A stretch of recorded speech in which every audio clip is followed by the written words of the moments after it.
Well, here we are with Don Byers, chairman of the Whitman Cultural Council, who is one of the people who's really responsible for this craziness here today.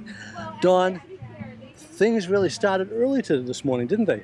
They did. We had volunteers here at 7:15 this morning, unpacking their vehicles, bringing tables, water, and supplies, as well as all the participants were here early. And not only just the participants, but there were also attendees coming in early this morning too. Yes, we saw dog walkers in the park, people jogging in the park, just using the park as they would on a normal day-to-day, and they saw a festival being put together.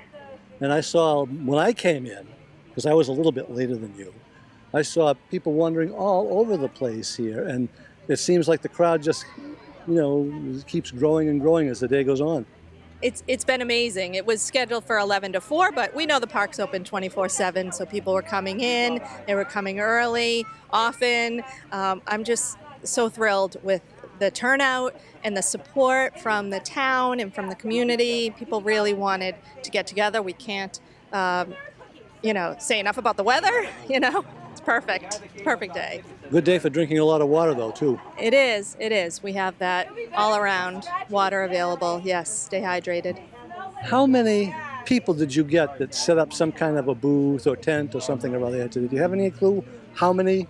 We did just over 60. So 65 roughly that registered online through our website, whitmanday.com. They wanted to be a part of it, bring their tables, their setups, and just meet community members. Yes. So that's a lot of people. I mean, for the first year to have this kind of turnout is really quite something. I just can't thank everyone enough. And the team of volunteers, we held several meetings, planning meetings. A lot of these volunteers are doing double, triple, quadruple duty between Cultural Council, PTOs, Girl Scouts, Cub Scouts, sports teams, and so forth, as well as elected officials coming helping at the tent. It's been amazing. Just thank everyone. Thank you. And now that you've got this kind of a base, things look even rosier for next year, maybe? Well, I would love to have a second annual, so that would be wonderful. And we'll get our feedback, and we've already learned some things and improvements, and yeah, let's do it again.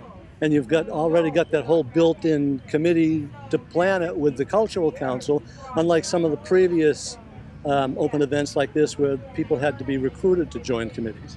We do have 7 appointed members on the Cultural Council, so that's wonderful to have that core group, and we always welcome anyone to come to our meetings. Volunteers are always welcome. There's never too many helping hands. It's been awesome. And I do want to thank the Board of Selectmen. I went before them in January. We were still wearing masks in 2022. It was Omicron, and I asked if they would allow us on June 25th to possibly have a festival if there were no COVID restrictions. So it's wonderful to be out here. Yeah, and now I have to go and make the rounds of the whole park here because there are so many people and so many tents just everywhere here. So thank you so much, Dawn, and we'll be talking again, I'm sure, because the Cultural Council will have other events coming up. Thank you very much. Appreciate your time. Speaking of events coming up, do you actually have anything planned at this point? Well, there's the Thursday night summer concerts, and those go through July 7th and July 14th.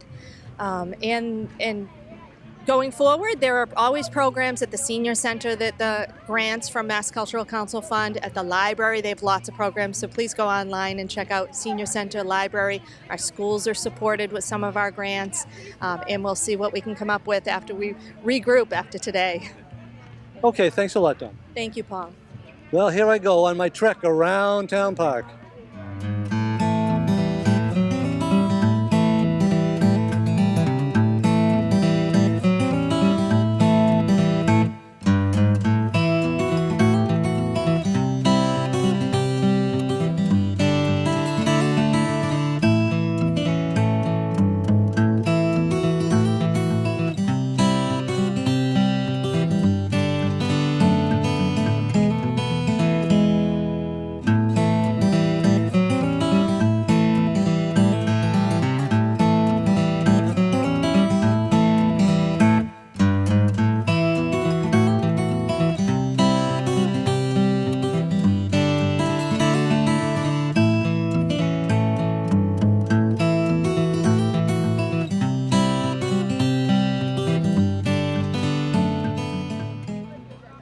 Well, here's somebody that you've all seen for a long time.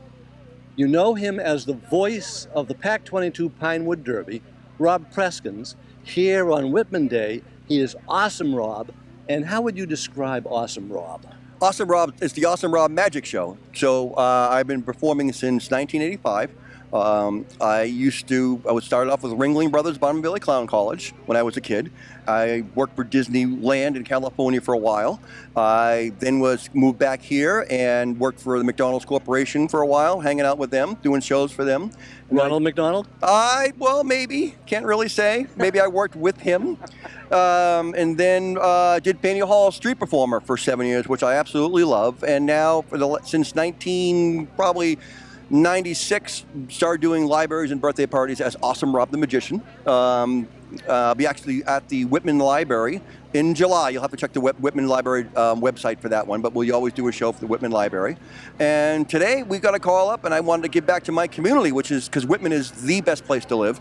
And so I came down here today to do a show for all my neighbors and all the people in Whitman. And we had a fantastic audience. I do a goofy, comedy-based magic show with some juggling involved and a lot of audience participation. Yeah, and we know a little bit about the goofy part because you do that at the Pinewood Derby a little bit too. Goofy is me altogether most of the time, yes. So, what made you decide to go to the Ringling Brothers Clown College? Actually, I'm an Eagle Scout. I was in Troop 19 in Weymouth, and Boy Scouts on the weekends to entertain, we do songs and skits by the campfire. And when I joined way back in the day, there was a couple of really funny guys that introduced me to the beginnings of Saturday Night Live on Saturday nights. And I used to watch that, and we used to imitate the skits on the weekends for the campfires. And I really enjoyed making people laugh. It was a great, fun thing to do. And I didn't know how to go about doing that for a living. And then I had a job one time, and a woman who thought I was funny brought in an article about Ringling Brothers Bottom Valley Clown College. And I was 17 years old. I submitted and unbelievably got in. Well, you know, there's a little bit of a clown in every one of us. Absolutely. And also for the last 27 years, I've been performing at Boston Children's Hospital. We go bedside, and we do magic juggling and comedy, goofball stuff. If you ever saw Patch Adams, the movie, kind of like that, but we've been there. We have a 5-day-a-week program with Laughter League. It's been a tremendous program. We go into the ICUs, the oncology, the cardiac units, neuro, and all the different units there at Boston Children's. So it's been a fun place to perform. They do have a lot of units in there. Oh, it's got big. They have a brand new building that's opening up. The Hale building is opening up this month. There, they have a brand new, so it's getting bigger and bigger. No, let me ask you. Did you perform magic so that they had some space to actually build another building over there? Yeah, actually, unfortunately, they had a beautiful garden in behind there, and it was a great place for staff and patients to go hang out. But the need for space in Boston and the new hospital building was too great, so they actually had to do away with the garden, and they put the new building. The garden and an old administration building, the Wallback building, they tore those down and they built a brand new building. But the new building has a rooftop garden and an outside side garden and a couple of really cool indoor meditation areas to go hang out when you're not getting medical procedures done. It's a beautiful, really well thought out brand new building. That's wonderful. So now you get to go through there, and they just keep you out of the meditation garden because you're a little loud for that. Yeah, I'm a little loud for the medication. I might sneak in now and again, just to, you need both ends of the spectrum. You need the quiet and you need the loud. Okay, now tell folks, if they're interested, how they can find out more about Awesome Rob. Oh, real easy, awesomerob.com, and it's Rob with 2 B's. Don't ask me why. It's Awesome Rob, one word, 2B's.com, and I have a nice website. Yeah, it's like that new home security system with their character Robert. He's also double B. I haven't seen that. I'll have to check it out. Might be infringement on my copyright. No, just kidding. Yeah, that's it there. And I do birthday parties. I do libraries. I do a lot of daycare centers, and I do school shows. I also do a bully show for the school systems. So which is great. But that's it. Yeah. Okay, there we go. AwesomeRob.com. Check him out. He does parties all the time. As a matter of fact, you did a party, I think, a few years ago for some former neighbors of mine. Probably. So You're all over the place. Did they move away because of you? You said former neighbors. No. As a matter of fact, we tried to talk them into staying because they had some issues with the house and the location and things like that. Well, thanks so much, everybody. Great day here at Whitman. Awesome Rob. Check you all out later. Do it one more time. AwesomeRob.com. AwesomeRob.com. Rob with 2 B's. Thank you very much.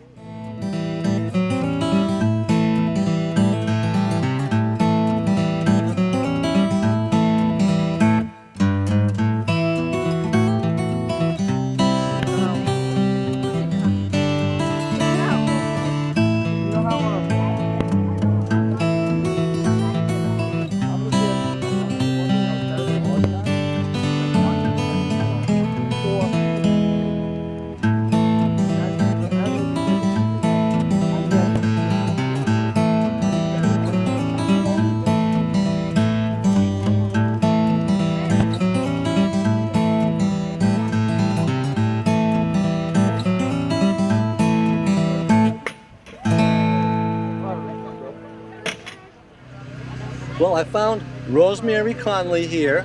She is doing things for the Whitman Quilt, and I was wondering, what is the Whitman Quilt? Hi, this is the Whitman Quilt project, and the project is about building community and strengthening the fabric of community, and having us have a piece of ourselves in this larger quilt. You can pick out a color, and you can put an image, a poem, anything you want on an individual square that later we're going to be sewing together. And each year we're going to be making a section of the quilt, and have it build together.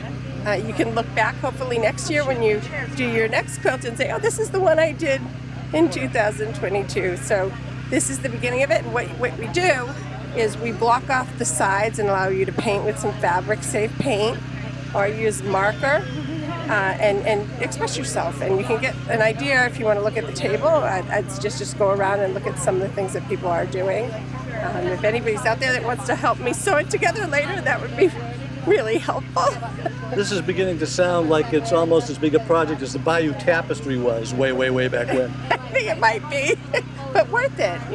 It's worth it. It'll be worth it. That's a piece of tapestry that fills rooms. Yes, exactly. Other towns do that, and they're very small squares, so it won't get as big as that, but it will be large, hopefully. And it depends on how many years you actually keep doing this thing. I never intend to end. Anyone who knows me, I'm pretty persistent. I'm pretty persistent. I'll make sure someone takes it over after me too. How's that? But this is the first year. Okay. Well, first year, the Whitman Tapestry. Where are you planning on showing up after today? Well, we're going to be looking for people. We look online. We'll be looking for people to sew with me and put sections of 10 together, and maybe if anybody feels creative, maybe embroidering in between them and doing some other decorative things. How about, for creating more squares? You got any plans for other events where you might be showing up? Hey, listen, call me. Let me know. Let Cultural Council know. We could stop by schools. It's a kit. We can bring it anywhere. So if you have something going on in Whitman and you want us to do that with you, contact Cultural Council. We have it. So. The Cultural Council and the Whitman Quilt. Check it out.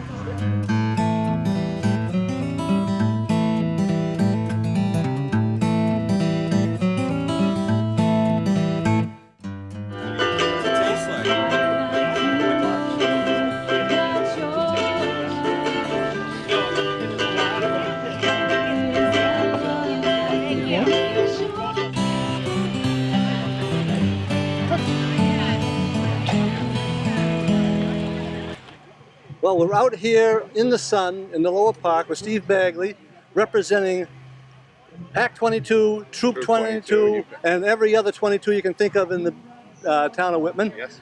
And what are you guys doing down here today, as if I couldn't guess? Well, we're out here obviously supporting the town, but we're also out here trying to support scouting and showing what scouting can do, and that we've set up a nice little tent area over there to kind of show what it would look like if we're in a camp out. We got some scouts over there showing some of the different skills they've learned, life skills, scouting skills, outdoor skills, and such. But we're trying to kind of show the town what the program's like. It's a great program between the pack and the troop, and we're trying to kind of show people, hey, come aboard, come kind of experience what it is, and then at the same time, enjoy a beautiful day out here. And we're behind us. What's going on here is the usual thing that you do here in the park, and that's hot dogs and hamburgers. You bet. We've moved on from 4th of July and what we usually do here, but yeah, we have a group that's going out to Philmont Scout Ranch out in New Mexico. It's a 12-day camping expedition. They get dropped off at base camp. They spend a day acclimating to the weather and to the altitude, and then they throw all the gear on their back, and for 12 days they're out hiking the mountains out there. Beautiful event, but obviously costs a little money. So they're out here selling some hot dogs and hamburgers, trying to feed the town, but raise some money for that trip as well. You're going to be doing the same thing for the 4th of July celebration? 4th of July, we'll be out here selling. Hopefully we have the same weather that day, because you can't ask for a better day right now. Yeah, and it's about the ranch. People don't understand how high Arizona is. It is. It's a little bit of a shock. So this group that's going out there next summer, so the summer 23, they've actually started training already to do that. So they've been going on 5-mile hikes, 10-mile hikes. They'll work themselves up to some 20 and 30-mile hikes as they get to next year, with backpacks with 20 or 30 pounds on them, because again, they have to carry all their gear. So it's an 18-month event. It's almost like marathon training is what it is, but at the Scout equivalent. And people don't realize that the Grand Canyon, the Colorado River, is a mile down into the ground, but that's still way above sea level. Yeah, no, I have not been myself, but the pictures I've seen are incredible.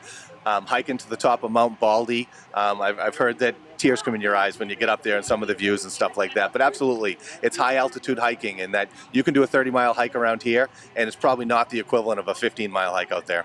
Because the air is rare, and you need to have air in order to get that oxygen into your blood. Exactly, and again, you're doing this with a bunch of 14 and 15-year-old boys, and so you go out there and you can prepare them, right? But their mindset is that, oh, I did a 20-mile hike, I'm good for anything, right? I'm indestructible. But absolutely, you get out there and start kind of taking those deep breaths and realizing, hey, I'm not getting what I normally do, and it takes a few days to acclimate. Yeah, because, having been out there once or twice myself, I know just climbing a set of stairs can be completely breathtaking in the sense that you don't have any when you get at the top. Absolutely. And so you get acclimated. Once you get to day 3 or 4, your body starts to adjust, which is why they mandate a 24-hour period in base camp. So you get there, you spend 24 hours in base camp. And again, you're hiking up from base camp, but at least you're acclimating to above sea level at that point in time. Are you on this trip with the boys? I am not on the trip. Unfortunately, I have plans next summer, but Rob Preskins and Chris George are going to be leading the group. They've got a couple scouts that have done it before that will help kind of be some older scout leaders, and then a lot of newer scouts that will be doing it for the first time. Well, Rob has got more energy than any 5 scouts I've ever seen, so he should do okay out there. Rob's got a lot of energy, and if you know Rob will certainly tell you he loves Philmont. Rob worked at Philmont when he was a scout younger, so he's a great leader for that trip because A, he knows it and knows what to expect, but B, he's great with kids. Okay, well, thanks a lot, Steve, and good luck for the guys on their fundraising. Yeah, thank you very much, and go Whitman. Enjoy the day. And more is coming from Whitman Day at Town Park.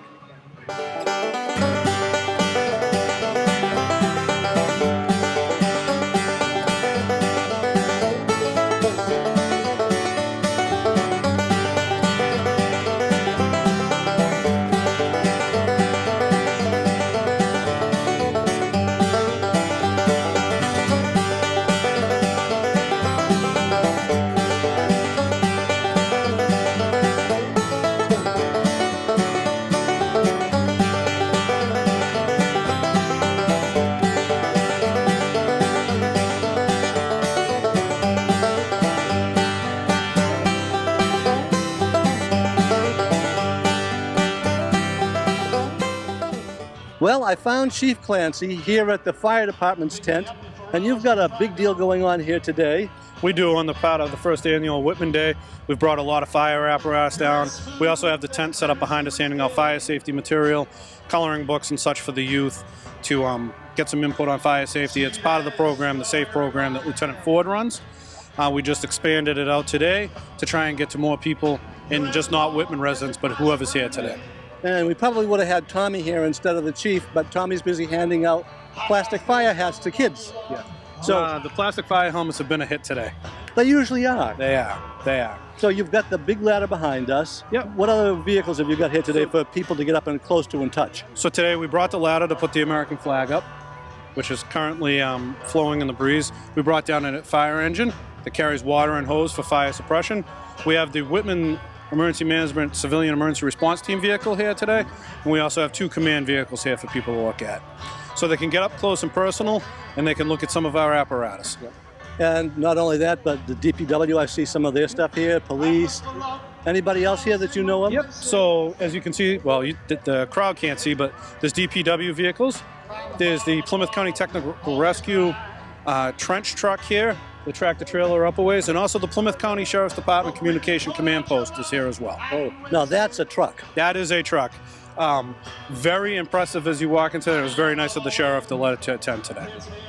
Because I remember seeing that a couple years ago at another Touch a Truck event, and it was quite something. It's got more gear. It's got more gear than our studio has. It does. It's very impressive. I actually was able to get down and get a tour of it earlier today, and it's a great vehicle and it's a great resource for the county.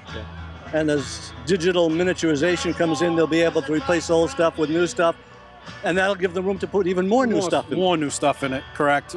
It's even the command vehicles we have today, we're able here to do it on a much smaller scale, but with a much smaller vehicle and less radios because of the technology.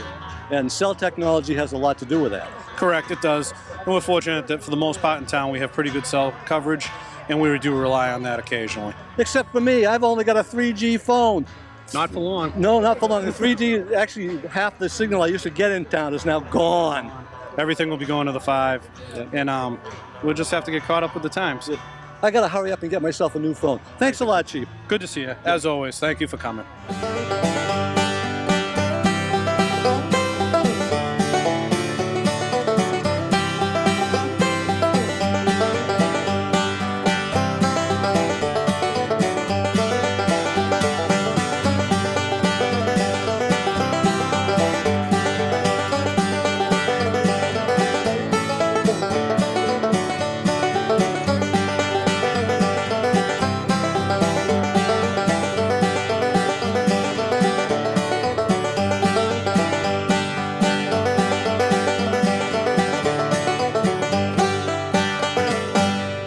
Soccer is one of the big things for kids these days. They all love it. And Whitman Hanson is no different than other towns. Whitman Hanson. This is Hanson. Whitman Hanson. Because it is Whitman Hanson now. It is. We are a fully merged program now. Yeah, and just let me get your name. Megan Fennessy. Megan Fennessy. Were you around with that when they actually merged the 2 towns a few years ago? Yes. So we started about 3 years ago with the process. It was pretty arduous and long, but we are there. We've got the bylaws and all the policies and procedures, and the best of all is our players are kind of playing together as a unit now. And you're here at Whitman Day for fall registration, right? Yes, the registration is open. You need to get online and check us out at whitmanhansonyouthsoccer.com. WhitmanHansonYouthSoccer.com. Remember that. It's going to be right here, too, somewhere along the line. I'll have to see what happens when I get into the editing and throw it all together. Awesome. So, how many teams do you figure you'll be having this year? We have so many. Our player registration, I don't know the team number, but we had over 600 registrations for last year. So we're expecting at least that again. So that would be a lot of teams. A lot of teams. I mean, probably 50, 60 altogether, because we have instructional programs starting at pre-KK on the weekends all the way up through 9th grade. And you can push a lot more kids into the pre-K per team than you can on the others.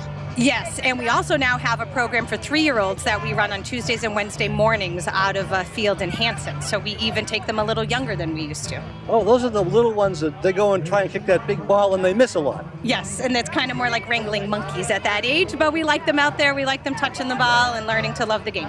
So what's the average size of a team when you get up into the actual playing ages? So every 2 years it changes. So for grades 3-4, they play a 7v7. For grades 5-6, it's 9v9. And for grades 7 and above, it's an 11v11, which is like the real soccer that you would see at the college and the professional level.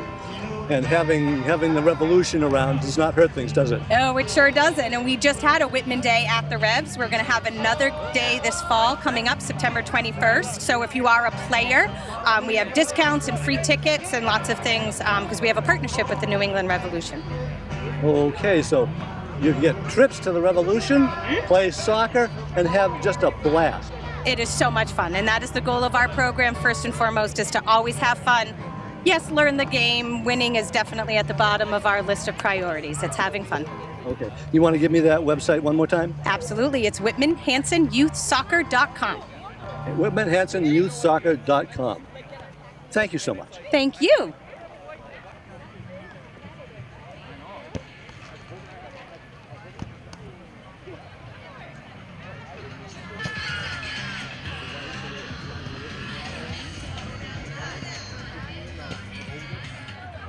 And there are a lot of other youth sports programs. We're here with Joe Burke, president of the Whitman Youth Football. Yep. And you're here looking for fall registrations, I would imagine? That's right, and that's for cheerleaders also. Not just football, Whitman Youth Football and Cheer. We got registrations open right now. The season starts up in August, so we're hoping to get some more kids signed up and have a good program. Last year we had 2 out of the 3 teams make it to the Super Bowl. 2 of the 3, okay. Yes. So how many levels of teams do We you have 3 levels, so it's 3rd and 4th graders, 5th and 6th, and then 7th and 8th. Okay, and after 7th and 8th, they kind of go into the school? Right into freshman year of football. Yep, and cheer. Yeah, because that usually prepares them well for the interscholastic type of stuff. Yeah, absolutely, and we work pretty closely with the high school and the high school coach, and they come down and support our program and get the kids ready to move up into the high school years. So. Hey, you can tell me, I mean, you know these kids. Any good prospects coming up? Oh, yeah, we have unbelievable kids. You got to come down Sunday mornings in the fall and watch them play on the high school field. It's great seeing some of these kids. Hey, I'm looking for the name. Who's going to be the next Tom? Who's going to be the next, Tom Brady from Whitman? I think you want to keep an eye on the midget football team this year, the 7th and 8th graders. I think you're going to have Jaden Campbell and Austin Brown. Going to be 2 kids to watch this year. Okay, remember those names. Okay, how do people find out more about Whitman Youth Football? We have a Facebook page, Whitman Youth Football and Cheer. You can look us up on there. And then also our registration here is whitmanyouthfootball.org, and you can sign up there as well. Okay, terrific. Thanks a lot. Thanks a lot. Whitman Youth Football, if you want to play some football, see these guys.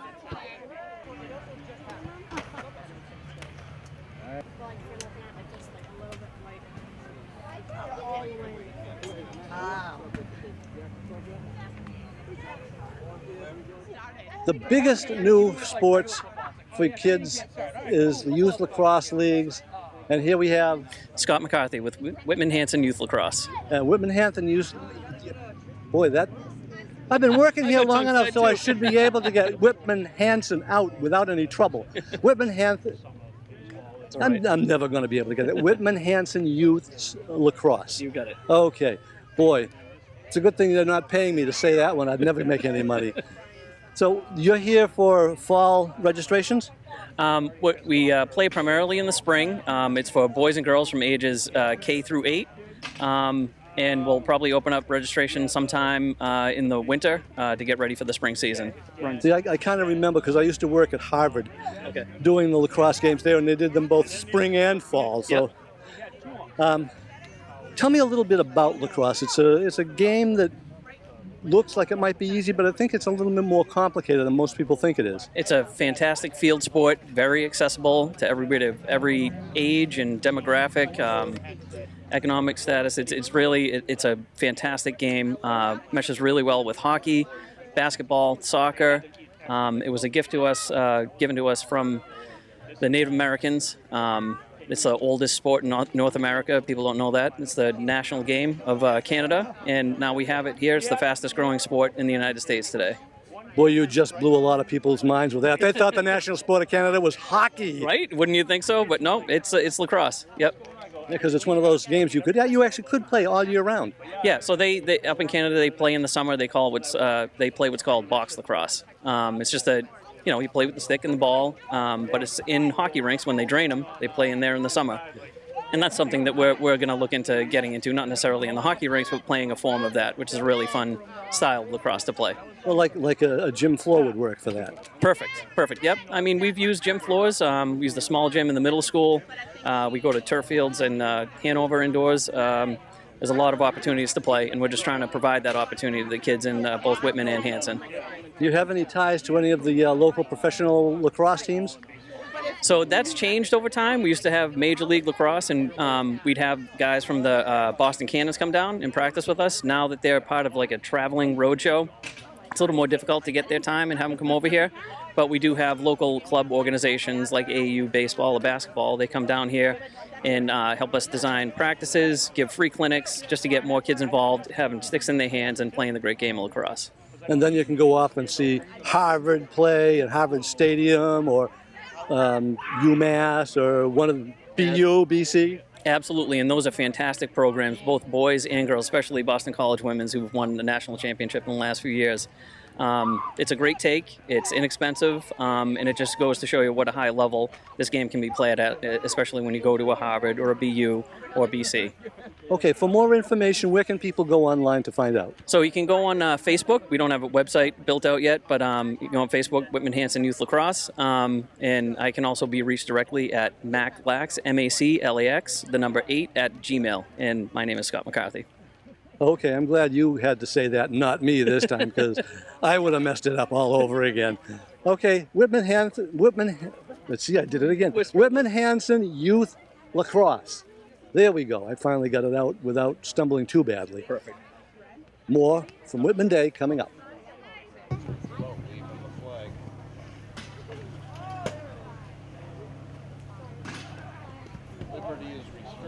They bring in the outside vendors? Yeah.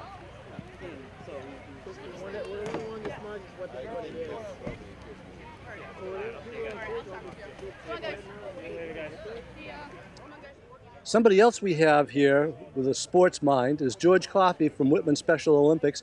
And what are you doing here with Special Olympics and Whitman Day? Well, we're doing a fundraiser, and as part of the fundraiser, we wanted to take the opportunity to let people know that we exist. There's a lot of people don't know there is a Special Olympics program in the town of Whitman.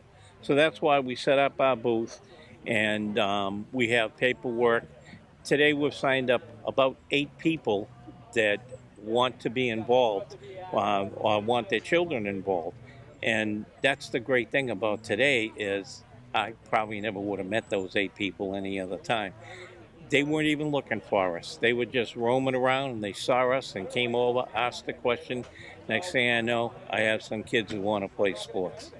And this is a great thing for kids with disabilities that want to be active, and in the past they wouldn't have been allowed to because it was considered too dangerous for them. Yeah, and like the Little League and people like that never had kids with disabilities play because of the liability that they experienced, which is understandable. I mean, there's lawyers everywhere, and people get sued. And some guy's trying to do a good thing by running a Little League team. You don't want him to be sued because a kid with a pre-existing condition got hurt. And most Little League coaches don't have the training to deal with special needs issues. We do. We have to be trained. We have to be certified. Certifications have to be redone every 3 years. We have training on how to deal with autism. We have a liability insurance for the field, for when we're on the field. A lot of our athletes, besides autism, quite a few have epilepsy. So seizures are something that, although they're not commonplace, they happen enough that we don't get excited about it anymore. We know exactly what to do after we call for an ambulance, because you always have to have them checked out at a hospital. And the regular sports programs not set up to handle that. And I don't know that they should be. I mean, that's a lot to dump on one person. So they have their specialty, we have ours. And it's really wonderful watching, because this is mostly track and field type of events, right? Oh, no. No? No, way past track and field. Fill me in. Okay. Basketball, soccer, bocce, skiing, golf, tennis. Did I say softball? Softball, soccer. There's at least 14 different sports that the athletes do. Bicycling. There are on golf and tennis. We have 2 athletes that travel the country going to tournaments. They go all over the country playing tournaments. They play against kids with special needs. They also play against some college players, and they hold their own. They're pretty good. So it runs the gamut. I mean, we do floor hockey, all the full equipment, passing it's a specialized puck, and the sticks are specialized. But we do everything they do in a regular hockey game, including checking. My guys love to check. Well, I know some pros that aren't too happy about the checking sometimes. Yeah, no, that's true. But we teach everyone how to do what they're supposed to do, how to do it the right way, which is always the safe way. And the only difference between us and a Babe Ruth League or someone like that is the fact that we're dealing with people who have a special need that you have to address. But everything else is the same. The discipline, the behavior that we won't accept. There's some behavior, I mean, if you have an athlete that's got Tourette, he's going to say inappropriate things. There's nothing you can do about it, nothing he can do about it. God made him that way, and that's the way it is. So we have to deal with that and overlook it. But everything else, I've benched my son for misbehaving. I've benched players for misbehaving, and because should be benched when they misbehave. When it's a behavior that they have control over, then that's just misbehaving. It has nothing to do with a disability. And my players except for my son, he gets mad at me, but no, most of the other players say, oh, geez, I'm sorry, coach. But, you know, my kid's just like everyone else's kid. Yeah, you shouldn't have done that. I'm your son. A little too familiar, right? Oh, yeah, absolutely. Yeah. But now he coaches now. And he coaches in the TOPS program for kids with special ed issues. He coaches in West Bridgewater. And he's also coached in East Bridgewater with kids without disabilities in regular East Bridgewater youth soccer. He used to coach my grandson. And that's one of the things we're doing now is we've started a program here in Whitman. We're the first ones to do it, where we are coaching the players to become coaches, because some of these guys are older. They've been doing it for 20 years. My son has been with Special Olympics as an athlete for 30 years. This is my 30th year coaching. So he's not a kid. He's 39 years old. And there's some sports he's not going to be able to do anymore. You know, you get old. And he wants to go into coaching. And we've set up a program. I call it a coach's college just because I like the sound of it. But we take them and we have them go through all the training that one of my other coaches has to go through. We run a query check on them, and then we give them some responsibility, and so that they can get into coaching slowly and learn how to do it. Because you never know. I mean, you take a guy like Gronkowski, he retired, he's playing, he retired, is he going to play again? Maybe. These kids are no different. They love playing sports. So even though I train them as a coach, they may decide, well, maybe next year I'll coach. My son has actually made the move over where he plays a couple of sports with us, and then he coaches a couple of sports. But our goal is to help them be like everyone else. That's all these kids with special needs want. Give me a chance to be like everyone else. And that means give me a chance to fail.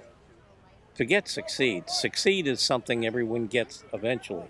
But being able to fail and then recover from it, that's an important thing for an athlete. And that's what we allow these guys to do. We allow them to try something and fail. Tell them it's no big thing. We'll figure out why you failed. We'll adjust and see if you can go on. And it's worked for 30 years. You know? Okay, tell me, where can people go online to find out more about the Whitman Special Olympics, or maybe even national? Well, the state is called SOMA, S-O-M-A, which means Special Olympics Mass. And their website, which gets you everything, is specialolympicsma.org. And they have a way you can sign up for different sports, find a team in your area. As far as contacting us, we have a Facebook page. One word, Special Olympics Whitman Special Olympics. You just log on to that. And on my profile there is my cell number and my email address. So people can either contact me direct or they can ask for questions through the Facebook page. Okay, thanks a lot, Mr. Coffey. And Thank you. good luck to you and the Special Olympics. Thank you very much. I appreciate it.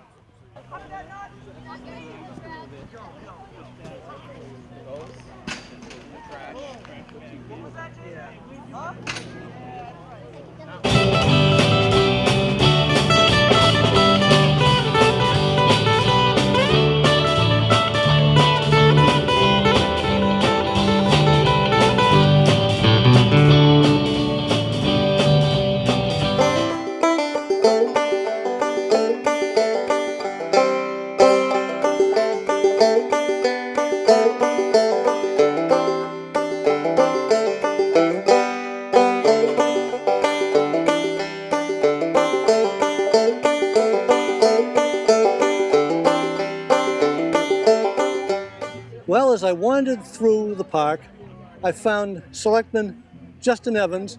Justin, how are you doing today as far as your participation in the Whitman Day Festival? I'm doing well. I actually just finished a 2-hour shift at the Welcome Tent, and I'm hoping to take in some of the other sites as I leave. And I've been halfway around the field today, and I've still got a ways to go, and I'm not going to get to everything today. Yeah. No, there's a ton going on here, and we must have 1,000 people walking around. This exceeded all expectations. Yeah. And we're only like a week away from 4th of July. Next week is Family Fun Day. And next week is Family Fun Day, yeah, July 3rd. So the excitement keeps coming at the park. Yeah. So, did the selectmen have any kind of feelings about whether or not this thing would come off back in January when it was first proposed?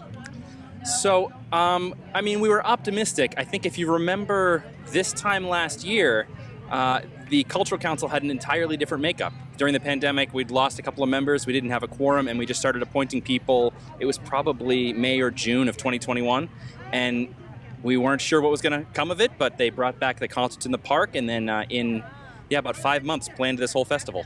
It's really incredible. Last year at this time, we were also in a partial shutdown. That's true, yeah. We were opening and closing town halls. We had capacity restrictions. It was, we were at a different time then. Yeah, it was like we didn't know what we were going to be into from one day to the next. Exactly, yeah. So this has been a success. Do you think this will work again next year? Well, we are calling it the first annual, so we're hoping that it comes back next year. Well, Winterfest went for what, 10 years? It went for at least 10, if not 20. Maybe 20. Yeah. What do I know? I haven't been working here that long. Yeah. No, this is incredible, and I really have to do a shout out to Don Byers, the chair of the Cultural Council, who has put in probably hundreds of hours of work into this and really pulled it all together. And then the rest of the council, the volunteers. Whitman Day had its own planning committee that brought in everyone from the community. So it's been really impressive to see people put this together in short order and put together such a successful event. So tell me, do you have anything that you've seen so far that kind of caught your eye?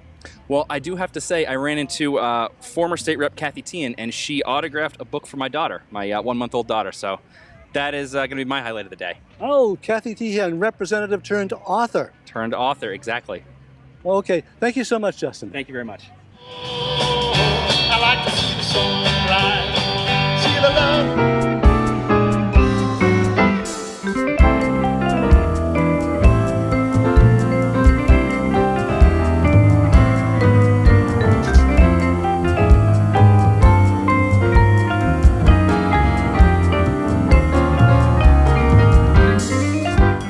As I wandered through Town Park, I came across a table for the library, and sitting in the background behind it was the new executive director, David Aronson.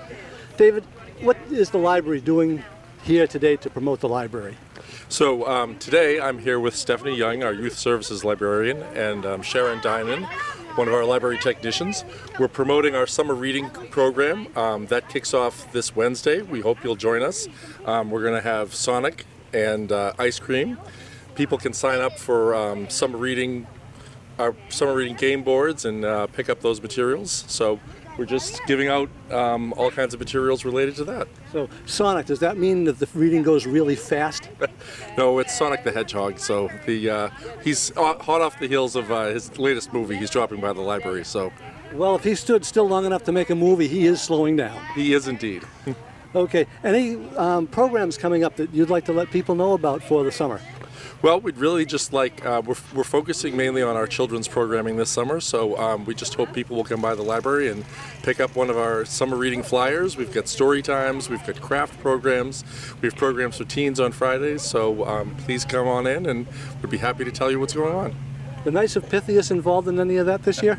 No, not this year. Yeah, because they do that on a kind of a rotating basis, and I just lose track of the years. Yes, the time does go by quickly. It certainly does. Okay, thank you so much, David. It was good talking to you. Good talking to you too. Thank you.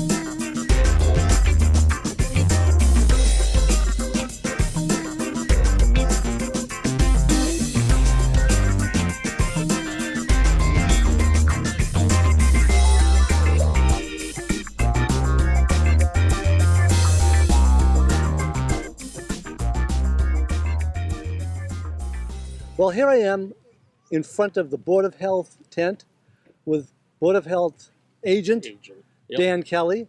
And Dan, what is the Board of Health doing at the Park Day today? No, it's not Park Day, it's Whitman Day. It is Whitman Day. So today, the Board of Health, we had two main focuses. One was stroke awareness and prevention, and also tick and mosquito prevention. Obviously, just today, our chairwoman, Danielle Clancy, had a tick on her leg today. So they're out there, want everyone to stay safe. Another big thing is promoting Kim Bombardier, who is our public health nurse, and hopefully try to get more people going to our office hours and things like that, and just making sure people are staying healthy and safe out here today. And as a matter of fact, you were busy actually helping them stay safe today with a variety of things that were available for them. Yeah, absolutely. So today we offered little dum-dum lollipops for people, keep that blood sugar up. Also a little treat for the kids. We offered bubbles and stress balls. Obviously, I think everybody nowadays could use a good stress ball. And also, Kim Bombardier was doing blood pressure checks. She had her cuff out here and stethoscope, and people really appreciated that. Oh, she should have seen me a little while ago. My blood pressure was down to nothing for a few minutes. Well, that's not really true. If it had been, I wouldn't have been alive, would I? Yeah, no, definitely. So it was a successful day. We're glad to see you out here doing some interviews. It's been fun, and we look forward to it next year. Yeah.